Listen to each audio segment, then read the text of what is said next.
Short distance from where I stand lies the US-Mexico border, separating San Diego from Tijuana. It's one of the most fortified international boundaries in the world. But does this fence really stop illegal migration? Let's find out. Under Donald Trump's presidency, border security and tackling illegal migration has been a national priority. The United States has expanded the wall. It has deployed advanced surveillance, including motion sensors, drones, satellites, aerostats, CCTV cameras, along with helicopter and marine patrols by border agents. This is on top of stricter immigration laws pushed by the administration. But has it worked?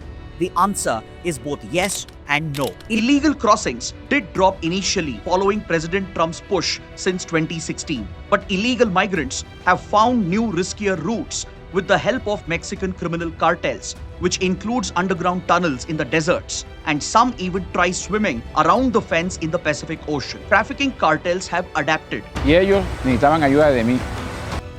And human smuggling has become more organized and expensive. It's a vicious cycle. And let's not forget the human cost. Every year, lakhs of migrants attempt to cross, with many even braving the risky Darien Gap route in Central America. Many die from exhaustion, drowning, or violence. Families are separated.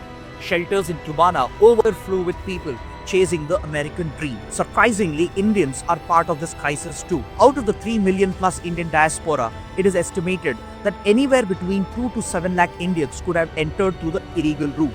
2021 to 2023, Indian illegal migration surged exponentially, with many entering through the southern route via Mexico. Of late, illegal crossings by Indians has surged from the northern route via Canada as well, especially the youth from Punjab and Gujarat who have been desperate for opportunities, pay smugglers several lakhs, and even risk their lives while taking the so-called donkey route. So what can India learn? Our borders with Bangladesh and Myanmar face similar illegal migration pressures. While a large section of the Bangladeshi border has been fenced, gaps still remain. Recently, India has announced the fencing of its entire border with Myanmar. So should we continue building higher fences or invest in smarter tech-enabled surveillance and regional diplomacy?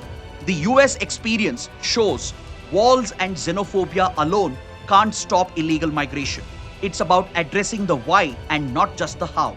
Borders might define nations, but humanity defines us all. So what do you think? Let's discuss in the comments.